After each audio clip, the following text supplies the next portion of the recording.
as changé la trajectoire? Ou comment vous, parce que évidemment, dans l'aventure, tu aimes bien t'entourer de personnes qui te complètent.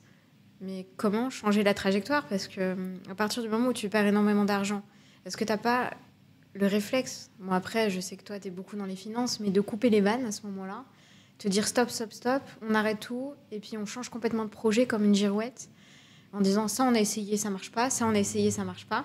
Toi, tu estimes que si on n'essaie pas à nouveau en corrigeant les erreurs, ça veut dire que tu iras pas vers ton succès, tu vas juste être une girouette et tu vas aller échouer sur un autre projet plutôt que de... Tout à fait. Alors tout d'abord, moi je déteste entreprendre seul. D'ailleurs, j'ai jamais entrepris seul. J'aime être accompagné, j'aime avoir des binômes, des duos de fonctionnement parce que je pense que ça permet de créer une complémentarité. Et ce que j'adore, c'est surtout quand mon binôme et mon duo, c'est le cas sur Data Factory comme sur Citier. Ce sont des personnes qui me sont très chères, qui sont des amis proches. Et ce que j'aime, c'est qu'on est, tout d'abord, on partage les mêmes valeurs. Ça, c'est capital. C'est indispensable. Donc, c'est-à-dire, on est là pour donner notre maximum, créer un maximum de valeur, essayer de le faire dans le respect de principes où on va aller chercher de l'argent, on ne s'en cache pas. Et reconnaître les erreurs aussi. Voilà, mais dans un cadre vertueux. Mais ce qui est le plus intéressant dans ce type-là, c'est que quand mon associé, on n'est pas d'accord. Là, c'est génial, c'est extraordinaire. Parce que c'est là où on commence à créer de la valeur. Parce que, ce que je dis souvent, le principal, quel que soit le projet que vous faites, il faut qu'il y ait de l'ego dans le projet. Mais l'ego ne doit pas être soi-même, ça doit être le projet. Et moi, je me pose toujours une question qui est fondamentale, et je vais le résumer, quel est l'ego du projet? Il y a une question que toujours je me pose, et qu'à chaque fois, cette question m'a permis de sortir de n'importe quelle situation, quel qu'était le business. C'est tout simple, c'est quel est l'intérêt du projet? Pas quel est mon intérêt, pas quel est l'intérêt des salariés, pas quel est l'intérêt des investisseurs, quel est l'intérêt du projet? Et si tu es en capacité de répondre sincèrement, objectivement à ça, je peux te garantir que tu auras les réponses à n'importe quel de tes problèmes. C'est marrant parce qu'il y a beaucoup de parallèles, parce qu'en marketing, c'est exactement la même chose. Quand tu définis ton avatar client, c'est exactement ça.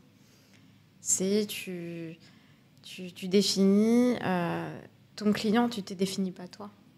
Et c'est ton client que tu vas servir. C'est pas...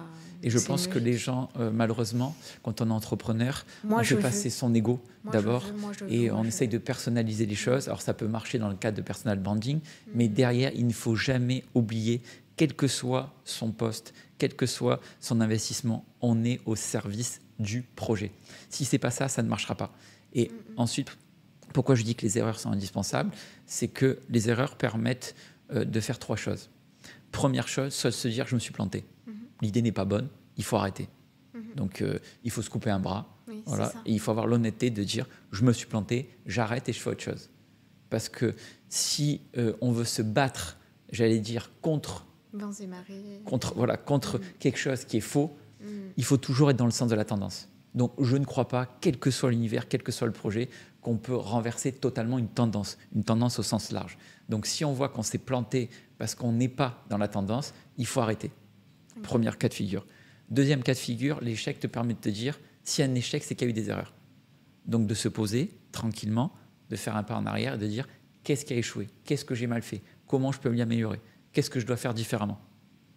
Et ensuite, le troisième... Garder avec son ego, comme tu dis. Exactement. Avec son ego blessé, de se dire, j'ai été nul, c'est pas ça le problème. C'est qu'est-ce qui a fait que ça a échoué, en fait. Tout à fait. Donc c'est pour ça qu'il ne faut pas avoir d'ego. Il faut que le projet de l'ego. Le projet est extrêmement important. Et la troisième chose, c'est que l'échec, donc soit on dit c'est terminé, j'arrête, je coupe un bras, je sais passer à autre chose, je sais reconnaître que là, j'ai échoué, ça ne fonctionne pas, j'ai perdu, on ne peut pas gagner à tous les coups, j'apprends en perdant. La deuxième chose, forcément, s'il y a un échec, j'ai fait des erreurs, j'essaie de voir les choses différemment, de voir réellement, concrètement, en prenant du recul et pas la tête dans le guidon, parce que c'est impossible quand on a la tête dans le guidon, de savoir ce qui n'a pas fonctionné. Oui. Et la troisième chose, c'est que parfois, on sait qu'il y a un échec, mais on sait pertinemment qu'on est dans le vrai et que donc il ne faut pas lâcher, il faut s'accrocher et qu'il faut avancer, parfois il faut remettre, il faut réinvestir et se dire le fameux intérêt du projet. Tout à fait. Tout à fait. Et la question vraiment de base, je me suis rendu compte avec l'expérience, c'est se poser cette question bête, quel est l'intérêt du projet. Mais vraiment, il faut faire l'exercice d'y répondre sincèrement. Parce qu'on se rend compte que quand on a un problème, on pense trop à « Ah, mais comment vont réagir les investisseurs ? Ah, mais comment vont réagir les salariés ? Ah, mais comment moi je vais réagir ? Qu'est-ce que ça va me faire ?» Et là, personne n'avance. Là, parce que et tout là, le monde reste et il n'y a que des incompréhensions, puis parce après que des biaisé. disputes, et puis après des séparations. Et c'est biaisé. Ouais. Et donc, moi, j'ai pu faire passer des décisions extrêmement compliquées que même on m'a dit « Mais tu n'arriveras pas à faire passer », tout simplement parce que j'étais convaincu que c'était dans l'intérêt du projet. Donc des pivots sur certains projets, des process malheureusement de licenciement parce que ça ne fonctionnait pas, mais voir quel est l'intérêt du projet. Je reviens sur une partie. Quand tu disais le personal branding, c'est peut-être autre chose. Je vais rebondir en disant que pas forcément, dans le sens où tu peux le voir comme tel, c'est-à-dire de dire que c'est l'ego qui va driver tout ça.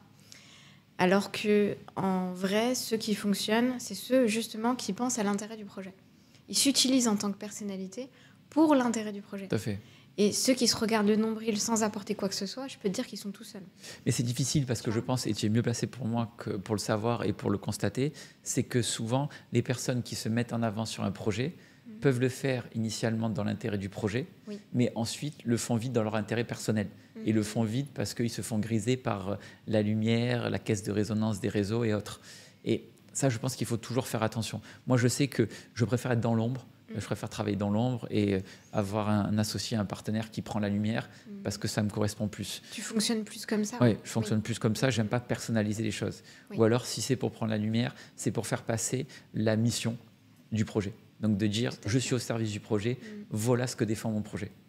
Après, justement, c'est une manière de se positionner. Tu vois. Au niveau personal branding, tu as différentes manières et tu peux être très discret, moyennement discret ou hyper visible. C'est une question de positionnement. Tout à fait. Tu vois. Justement, ça peut faire partie de la communication que d'être hyper discret. Elle est là que très rarement et elle calcule chacune de ses apparitions dans l'intérêt du projet ou dans l'intérêt de ses fans.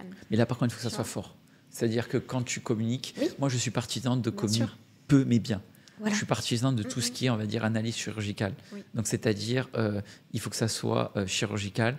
Et je suis partisan, dans la caisse de résonance que sont aujourd'hui les réseaux, à un moment donné, selon moi, il faut beaucoup moins communiquer parce que sinon, à la fin, on n'est pas audible. Et plus on communique, plus on prend le risque de s'exposer, de se faire attaquer. Donc, communiquer moins d'une manière sûre et pour vraiment quelque chose qui va créer de la valeur et qui va faire du sens. On va se dire, c'est intéressant d'avoir cette information. Si c'est communiquer pour communiquer, honnêtement, ça ne m'intéresse pas. Donc, et moi, ce que je suis partisan, c'est de mettre en avant, encore une fois, mes projets. Je veux qu'ils aient une mission, je veux qu'ils aient une raison d'être. D'ailleurs, j'ai l'une de mes structures qui est devenue une société à mission, Citier, en août de l'année dernière, vraiment pour inscrire ce principe de faire quelque chose qui a du sens et de créer la mission. C'est quoi la mission qu'on cherche à faire, à véhiculer, à développer avec ce projet-là? Comme ça, le projet, de fait, devient plus fort que soi-même. Et donc, quand on prend la parole pour un message qui nous dépasse, en étant encore une fois au service du projet. Bien sûr. Mais ça, c'est très personnel. Mais je trouve que ce schéma de fonctionnement, honnêtement, pour moi, en tout cas, à titre personnel, a fait ses preuves. Et je le trouve pertinent parce qu'il permet d'aller chercher le meilleur des deux mondes, c'est-à-dire de prendre la lumière quand il faut la prendre, mais de ne pas s'exposer inutilement pour rien, à tort et à travers. Comme tu dis, c'est quand la lumière de l'ego passe du projet à soi et de soi au projet, alors que si on laisse la lumière sur le projet, l'ego personnel ne rentre même pas en ligne de compte. Exactement. Tu vois ? Et c'est plus facile pour les autres membres de l'équipe de s'inscrire quand tu as en devant de scène le projet, parce que derrière ce projet-là, il y a des hommes et des femmes qui ont tous une utilité. Vraiment, pour moi, dans le cadre, par exemple, sur City, on a plus de 80 salariés, que ça soit la femme de ménage jusqu'au CEO, tout le monde a son utilité. Tout le monde est important. Et quand tu mets en avant le projet, tout le monde, tu te rends compte, a une place dans le projet. De la femme de ménage qui vient tous les matins nous nettoyer les bureaux et qui fait que quand on arrive le matin dans les bureaux, on se sent bien, on se sent agréable, on est dans un environnement où on peut être prolifique, jusqu'au CEO qui va prendre les décisions. Par contre, si c'est une personne qui personnalise le projet et qui prend toute la lumière, de fait, tous ceux qui sont en dessous n'existent plus. Exactement, ils sont écrasés. Et je ne crois pas. Je crois vraiment que la prise de décision doit se faire avec très peu de personnes. Comme disait Clémenceau, il faut toujours être un nombre impair pour prendre une décision, et 3, c'est déjà trop. Donc, à un moment donné, je crois vraiment dans le fait qu'il faut un chef. Un chef, pas pour mettre son ego devant, mais un chef pour prendre les décisions. La vision. Voilà. Pour la vision, tout la vision et de prendre des décisions. Parce que un projet, c'est prendre des décisions. Et comme je dis souvent, moi, mes équipes, c'est très simple. Le mode de fonctionnement, il est extrêmement basique. Si ça fonctionne, c'est grâce à vous. Si ça échoue, c'est à cause de moi. Donc, comme ça, c'est à moi de prendre la pression. C'est ce que j'ai remarqué chez beaucoup de leaders.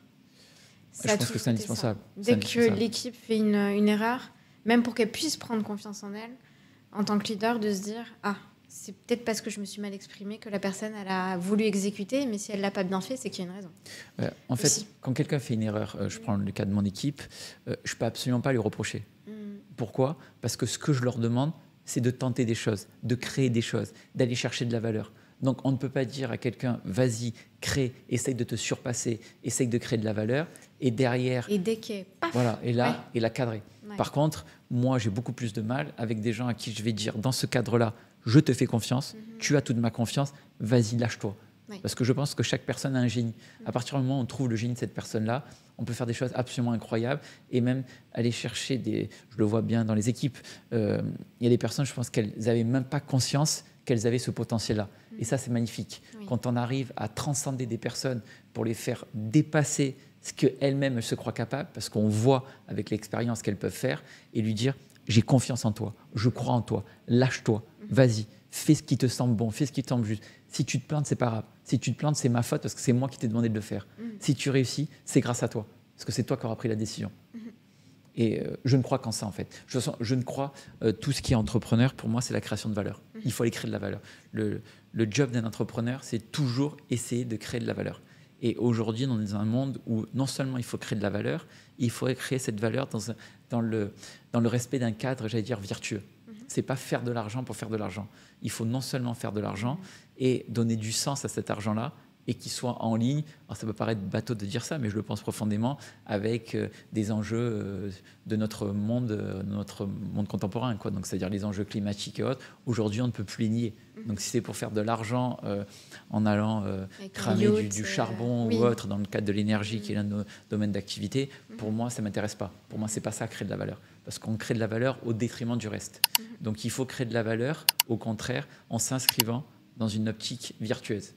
C'est pas simple, mais quand ça marche, par contre, quand on a le momentum, c'est beaucoup plus fort, beaucoup plus rapide et beaucoup plus violent dans le bon sens du terme.